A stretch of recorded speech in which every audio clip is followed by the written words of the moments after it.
we glorify you. In Jesus' name, amen. Thank you. So, as I said, our health is a way in which we can actually glorify God, and we'll take a look at that in just a minute. But before we go there, this coronavirus, I know we're all getting a bit bored of hearing about it, but it really has impacted our health. The other day, I was out and about getting some things, and I saw this young man. He was actually looking quite stylish with his coronavirus uh, stuff on. He had this black face mask. It was like, looked quite well fitted. It almost looked like a tailor-made one.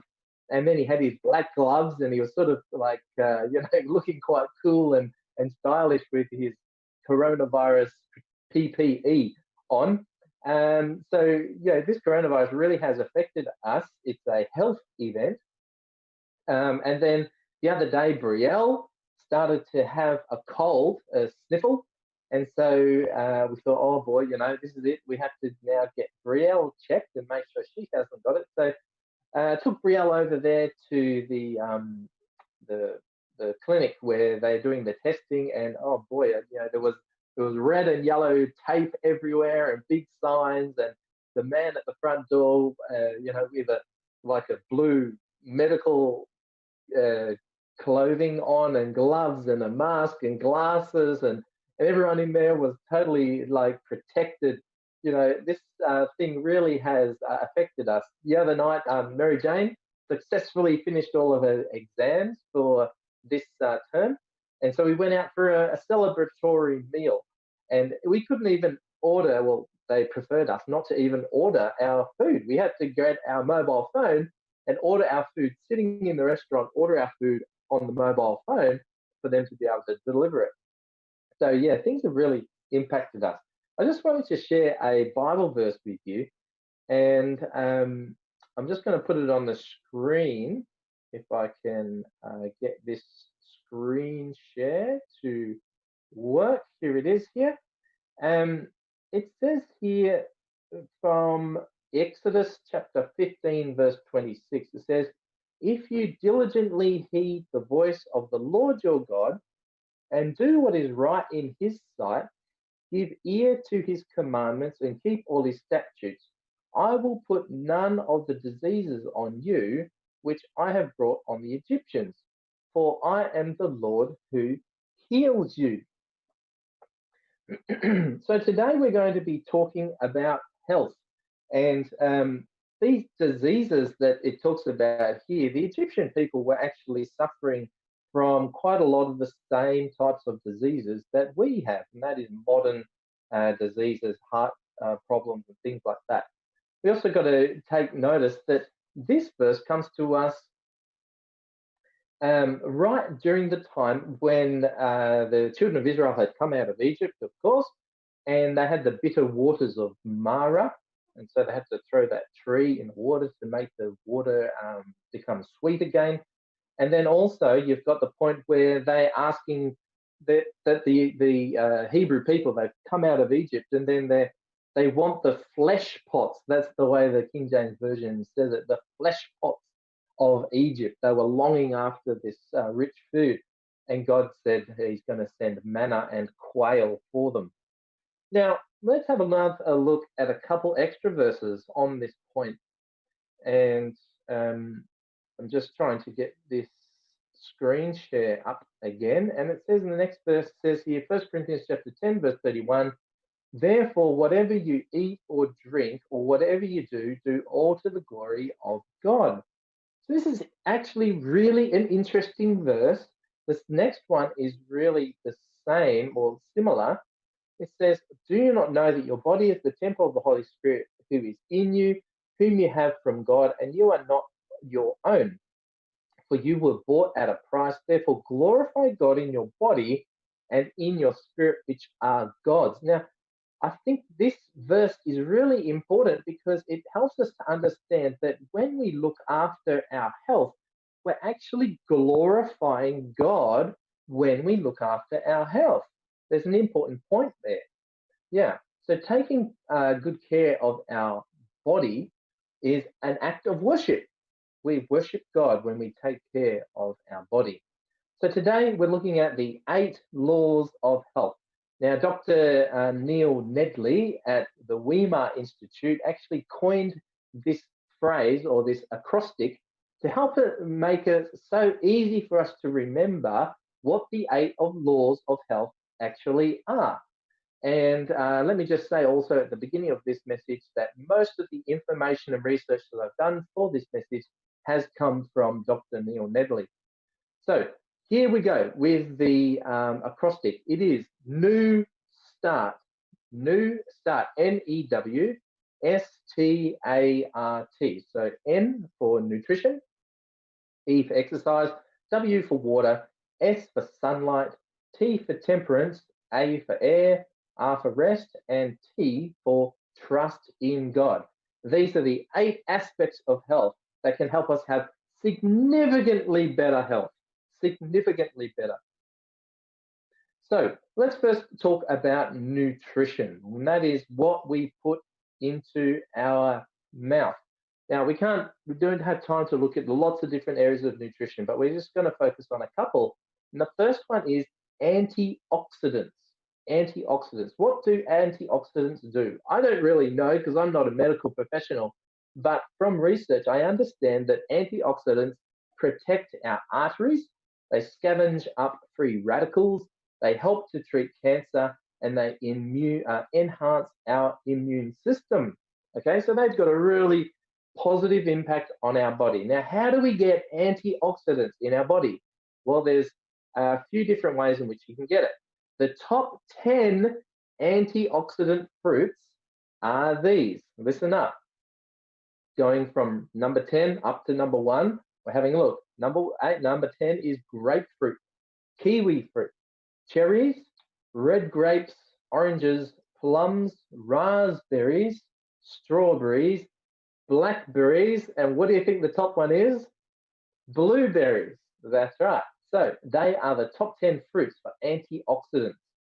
Now, the top 10 veggies for antioxidants are number 10, eggplant, corn, onion, red capsicum, beetroot, broccoli, Brussels sprouts, spinach, kale, and number 10 is garlic. That's it. Excuse me. Now, looking at all food groups, again, looking at the top 10, it begins with black beans, pecan nuts, apples, blackberries, artichokes, pinto beans, kidney beans, blueberries, and those small red beans. So these are the ways in which we can get antioxidants in our body to help fight cancer and other diseases in our body. Now, how do we avoid disease-causing foods?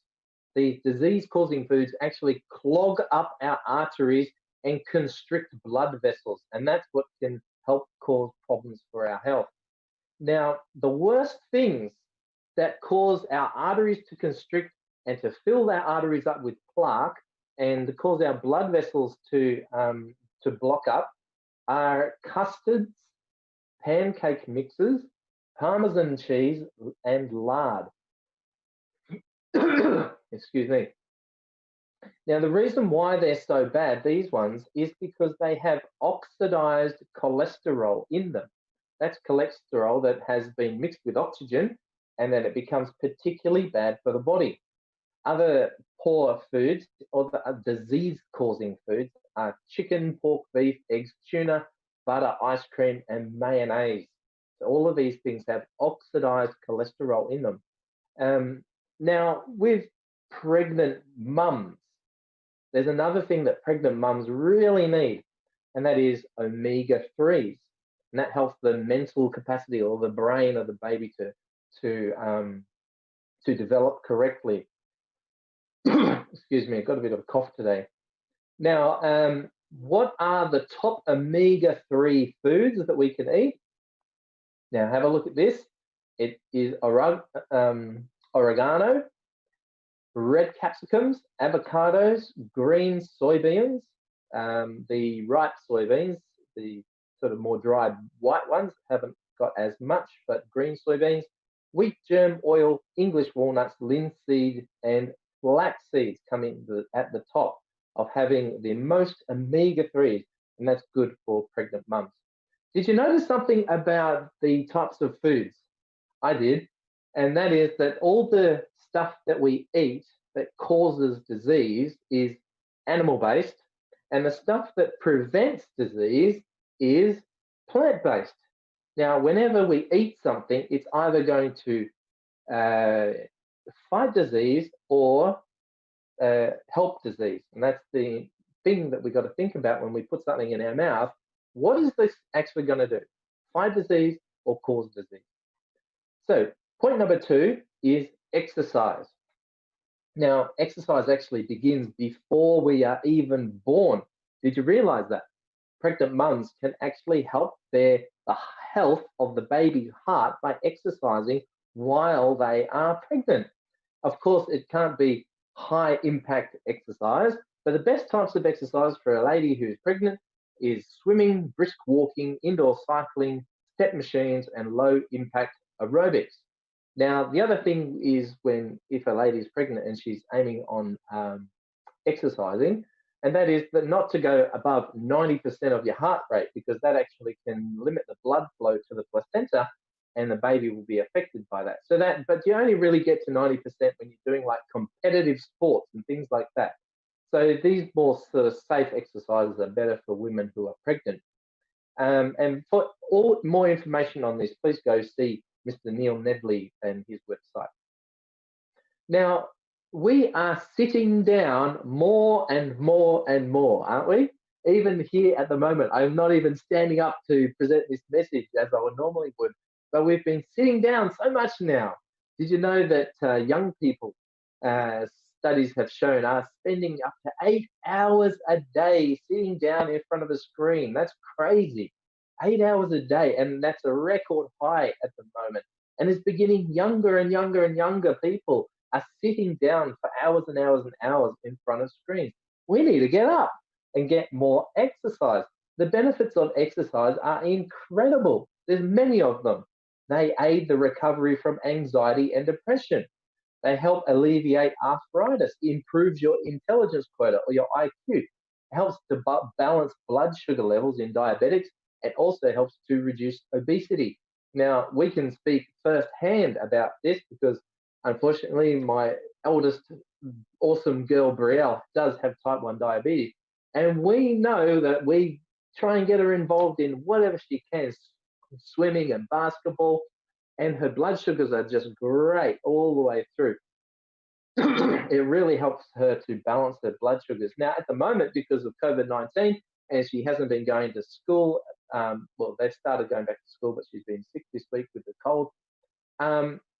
Well, during COVID-19, she wasn't actually going to school, and all the kids were sitting in front of their computers doing their school. And yeah, her blood sugars were really up and down, and it was a lot more hard to manage the blood sugars. But she's doing great looking after her blood sugars. So, other benefits of exercise is that it can actually help insomnia. So, if you have trouble sleeping, exercise can help you with that.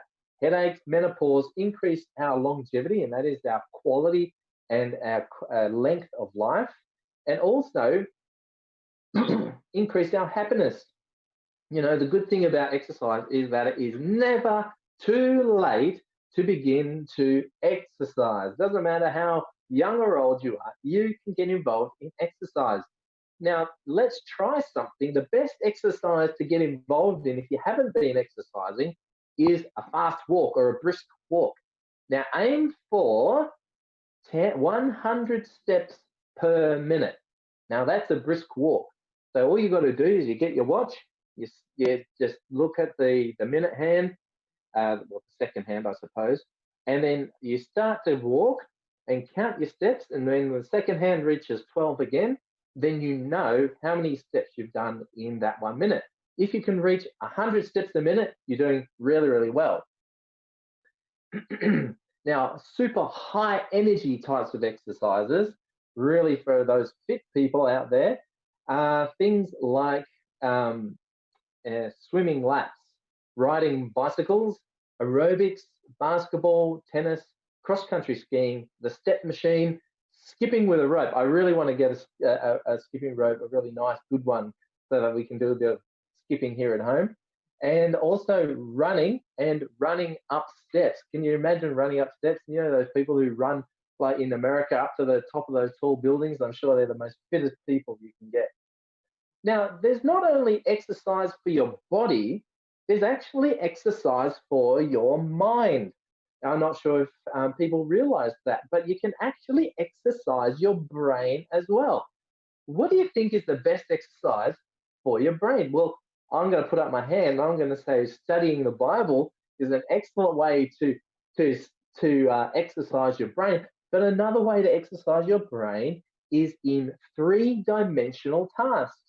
Researchers are finding that kids are spending way too much time on their screens, and it's only a two-dimensional flat surface. To actually get involved in a three-dimensional task actually exercises your brain. Things like building.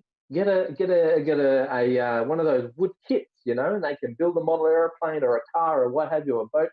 And those little kits help you to think in a spatial way rather than just on a 2D thing. Mechanicking, fixing something with your hands, gardening, anything that's involving your hands and 3D is actually exercising your brain.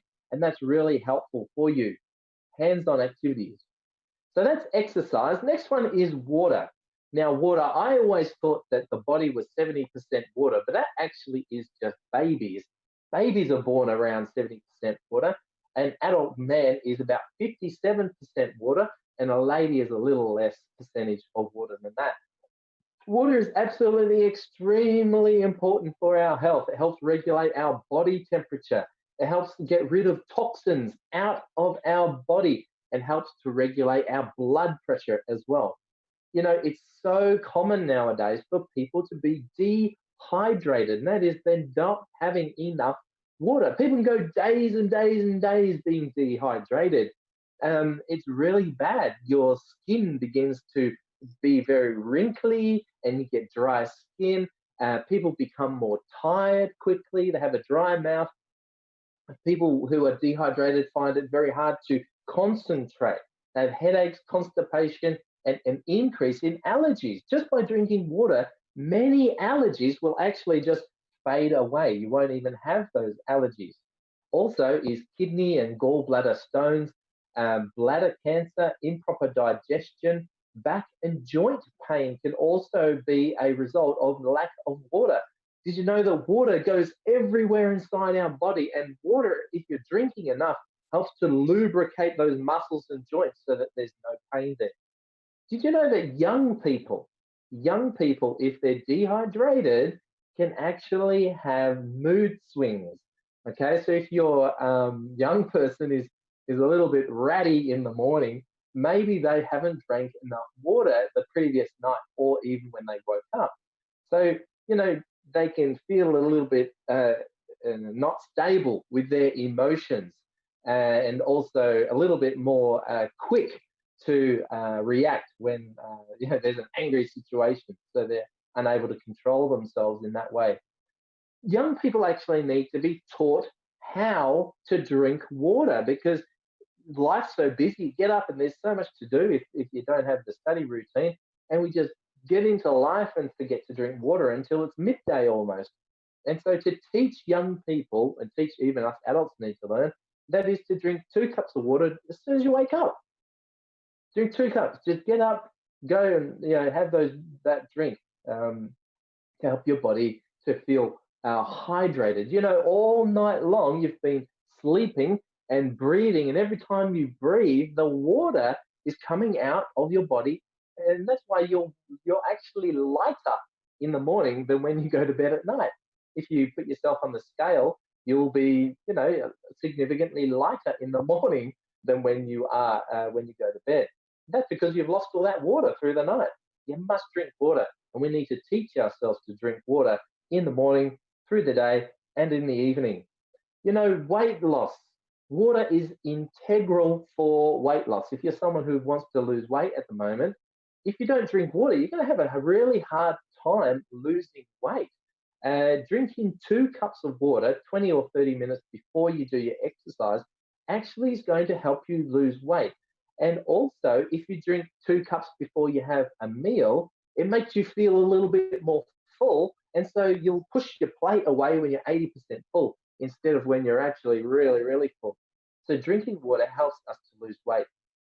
Other benefits of water is that it reduces heart attack and helps heart attack survivability. A lot of people, they start to become a little bit older in life, and the doctor tells them, well, you've got to have an aspirin every single day, a Panadol every single day to thin out your blood. Well, actually, water does that for you without Panadol. If you drink water, it's going to thin out your blood, and your blood is going to flow through those veins and arteries so much better. There's so much to talk about water, but we can't spend too long on it because we've got to move on to sunshine. Now, at the moment today, we've got a beautiful day of sunshine. Not many people really think so much about sunshine. The only doctors who really want to think about sunshine are the dermatologists. And what are the dermatologists normally telling us when they're talking about sunshine? Particularly here in Australia, they're saying, cover up, don't let the sunshine get on you. Sunscreen, a big hat, clothing, cover everything up because the sun.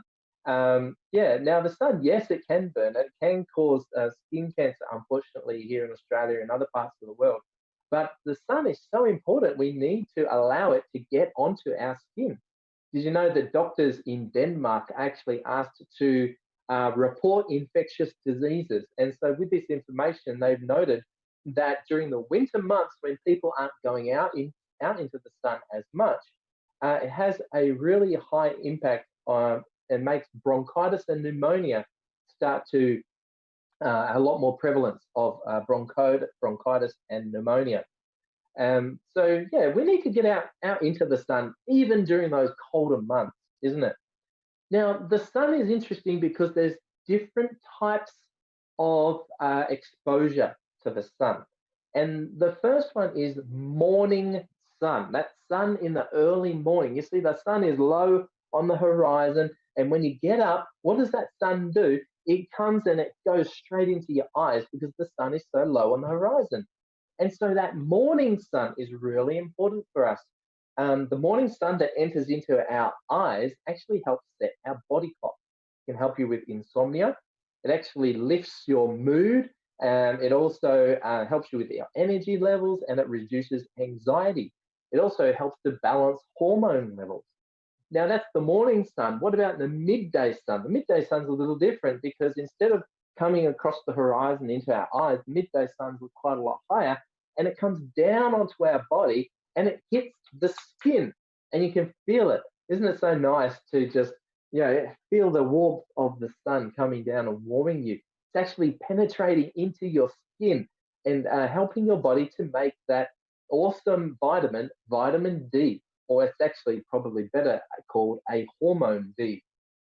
Vitamin D is that one, I don't know if you're like around the same age as me, but I can remember those cartoons, those vitamin cartoons that they used to have as an advert. I think the Australian government put them out or something like that. Vitamin D, good for your bones. So vitamin D is really, really important. A lot of people actually don't get enough vitamin D because we're always covered up, particularly during winter. That is, the sun doesn't get to contact our skin. So the best thing to do is to get out and get a little bit of sun, not too much, make sure you don't get sunburnt. But the sun can actually help your body absorb calcium. A lot of people suffer with osteoporosis.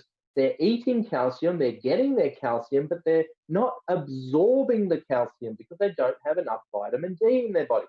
And so getting out in the sun helps us to get that vitamin D. In colder places in the world, like Alaska and places like that, they have light rooms where there's a lot of cloud.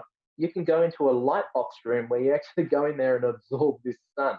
Well, actually, it's not sun, it's artificial light, of course, but they've altered the light so that it's a medical light, and it gives you all of the different, the spectrum of rays, like what the sun would do. So this is absolutely critical to our health because new research is actually showing that cancer is fought off by vitamin D and the sun as well. New research that there's more to be done on that one. Now, the next one is temperance. temperance. Now, temperance is absolutely critical to health because without temperance, everything else falls off, in a heap, and you can't put anything together.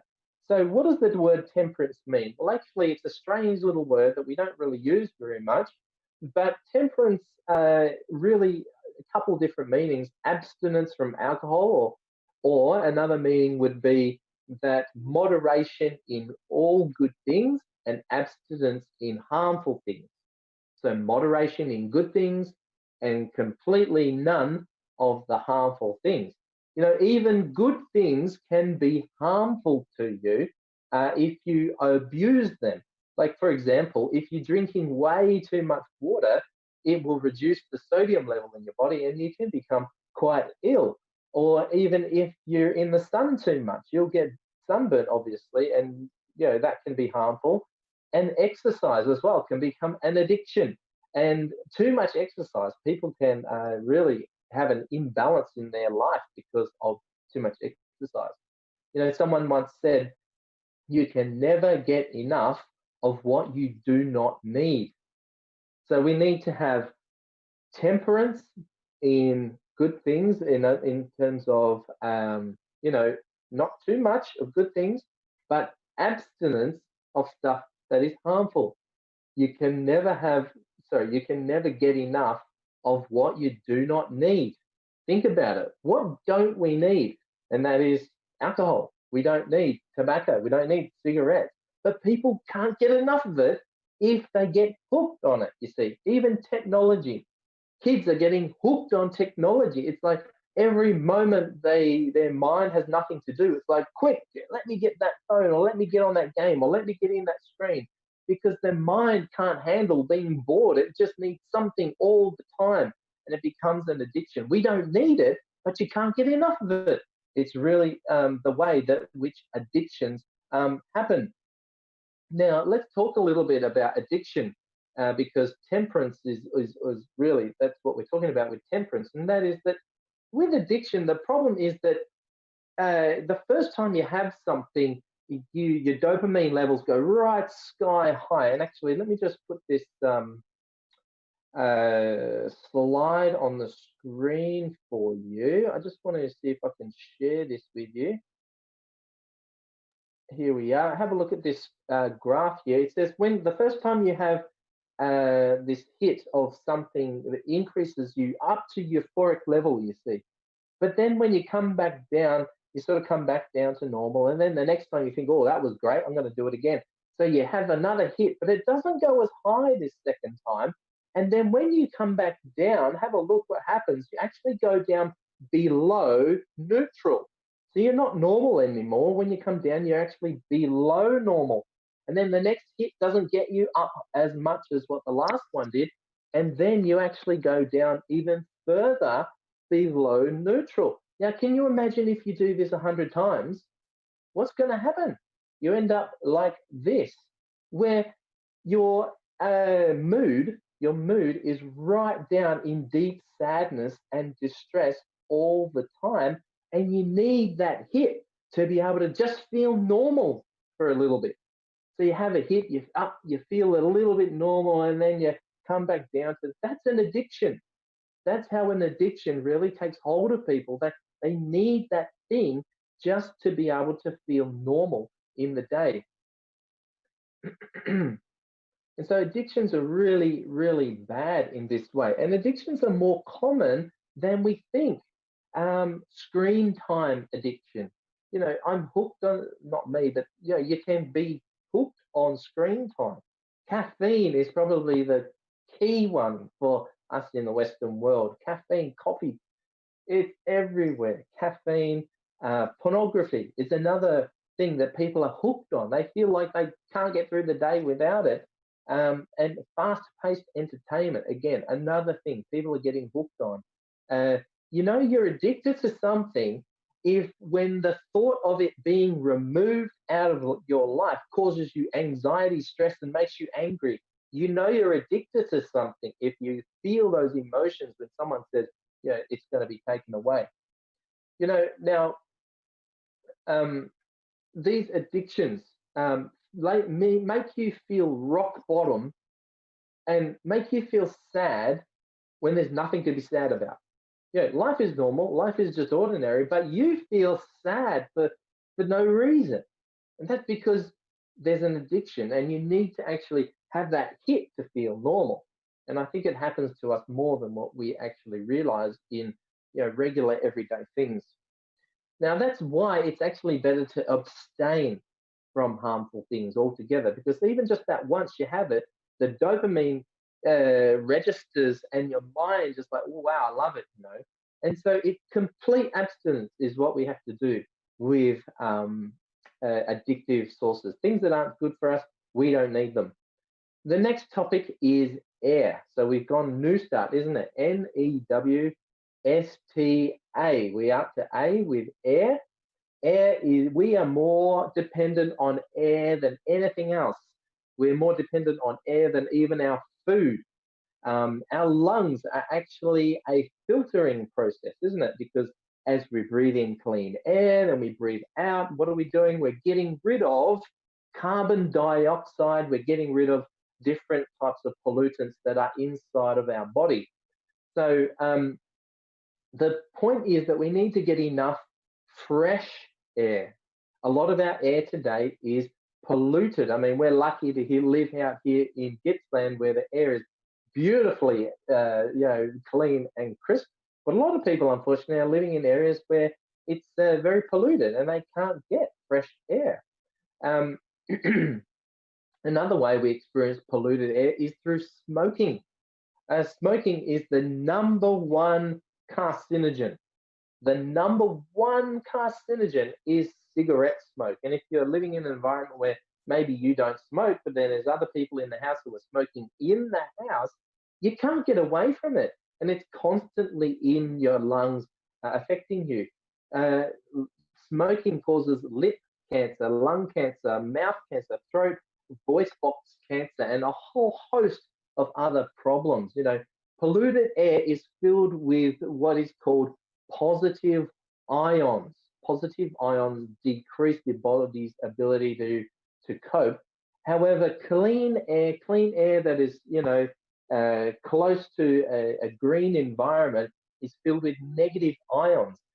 Places like the beach where there's flowing water or a waterfall and places like that, they're filled with negative ions. And I don't know about you, but if you've ever, after a heavy rainstorm, we get quite a lot of rain here, but when you go outside, after it's just had a nice rain, the air just is great, isn't it? So like you go outside and you take a deep breath and then you just feel all that air coming into your lungs after a rain. And it just feels great when you have that fresh air after the rain has just fallen. It's filled with negative ions and it actually helps our lungs. It's fantastic for us. Many of us at the moment with this modern life are confined to an office situation for 8 hours a day. And so what ends up happening is that you're sitting a long periods of time. You're sitting in a confined space like an office space. You don't have clean air. And because of your posture, you can't it's pretty hard to sit up all day long. But because of your posture, you end up sort of slumping down a little bit and you don't breathe properly. There's parts of your lungs that don't open up properly and don't fill with air. And if they're not opening up and filling with air, they can't get rid of all of those toxins. You end up having lung problems. There's actually a good little trick that you can try to do when it comes to breathing properly, and that is to try to take only 6 breaths every minute. So that is, you breathe in for 5 seconds all the way up, and then breathe out for 5 seconds.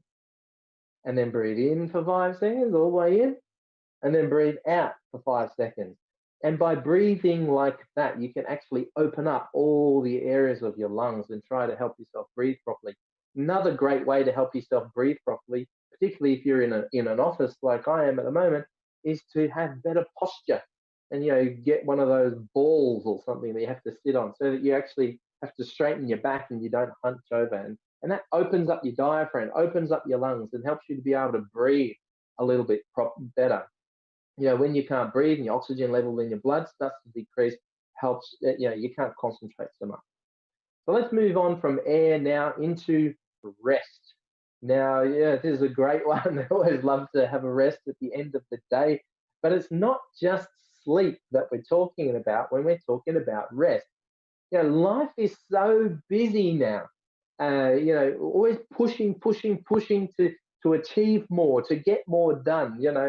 Burning the midnight oil, people call it, or burning the candle at both ends. Trying to work hard and work through into the night, and we don't get enough sleep.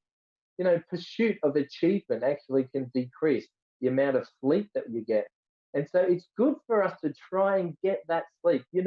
A tired driver is just as dangerous as a drunk driver, people, research has shown.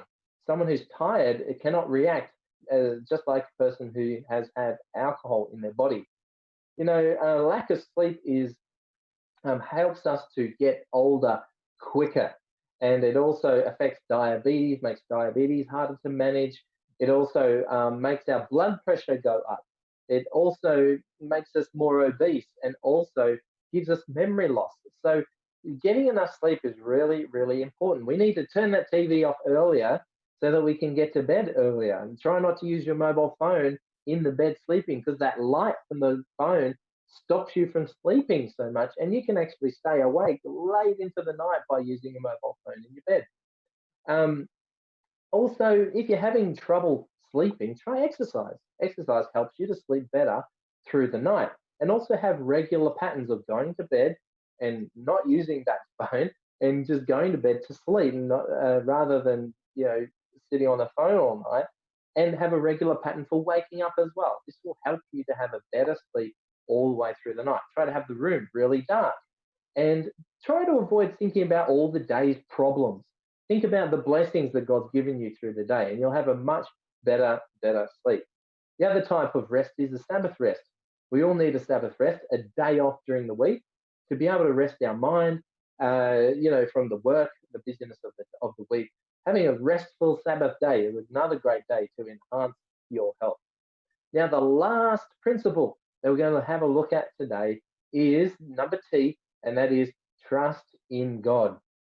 The final principle, but no less important, probably most important, trust in God. You can tell the difference between people who have a trust in God and people who don't.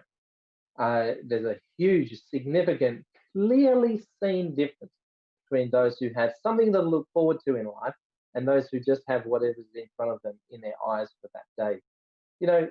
Having the social support of a church family helps people with coping skills, helps them to get through life better. It helps people to have a purpose beyond your own self. Let me share a couple of Bible verses here with you on this topic. It says here in Psalm 16, verse 11, "You will show me the path of life. In your presence is fullness of joy. At your right hand are pleasures forevermore." This is when someone has this joy that is outside of themselves. It's not dependent upon the next iPhone or the next iPad that comes out or the next Samsung Galaxy, or it's not dependent on their success at work. It's a happiness, it's a joy, it's a contentment that comes from the fact that you know that you are loved by a loving Creator and that He has given you a purpose in your life. Here's another verse. It says, Romans chapter 8, verse 37 to 39. Yet, this is Paul, a man who went through some really stressful things, shipwrecks and getting whipped, and he went through so much tough stuff. But what did he say? He said, "Yet in all these things we are more than conquerors through Him who loved us." Verse 38, "For I am persuaded that neither death nor life, nor angels, nor principalities, nor powers, nor things present, nor things to come, nor height, nor depth, nor any other created thing shall be able to separate us from the love of God, which is in Jesus Christ our Lord." I tell you what, to know that you're loved, to know that you are loved helps your health a lot. to know that you have a loving God who cares about you and who wants to look after you. Having good health is our choice. Just like everything in life, God given us that choice. These principles with this acrostic new start really help us to be able to keep in mind those things that we can do to have a huge impact on our health. There's so much we can do. Can you imagine yourself when our health is strong and improved, even late into our life, we still have the vitality and the ability to play with the grandkids, to be able to, hang out and laugh and run and swim and to do all of those things that are so fun and active things out with friends and family. That's what I want to do. I want to be able to play with the kids, long late into my life, if Jesus doesn't return, that is. Because having our health is so important. It actually also helps us to connect with God. You want to have a clear mind where you can talk to the Lord clearly and you can hear his voice. And when your body is a place where the Holy Spirit lives, it clearly communicates with you. Having great health is so, so, so important. Last verse for today, Philippians 4:13, it says, I can do all things through Christ who strengthens me. We can do it. With God who strengthens us, we can choose to have good health and make it an important part of our everyday life. Friends, we need to make that choice. If we haven't already, I'm sure there's plenty of healthy people around us. And did you know that Seventh-day Adventist people are noted as having extremely good longevity? But we can make that choice. We shouldn't let it slip. We need to glorify God with our bodies, isn't it? Because when people see us, they actually can see Jesus through us. And another way of doing that is through having good health. So begin your program today. Ask God for strength to be able to improve your health today. Make a commitment today. Maybe it's a beautiful day outside here in Victoria. Go out for a walk. See if you can get to those 100 steps per minute. Maybe that's the start that you could have today. Make it a purpose in your life to walk the dog more often. Maybe every morning try and give the doggy a walk, or do something to make the change in your life today to be healthier. And let's glorify God in our bodies. Thanks very much for listening. Let's have a word of prayer. Holy God, when we exercise, when we look after our body with the 8 laws of health, we glorify you. It's actually an act of worship to praise you, to glorify you with the body that you purchased on the cross. You purchased this body, and it is not our own, Lord, and therefore we should look after it because it is not our own. We should be good stewards of our body, being temperate in all things and abstaining from harmful things, Lord. Help us, Lord. Help us to do it.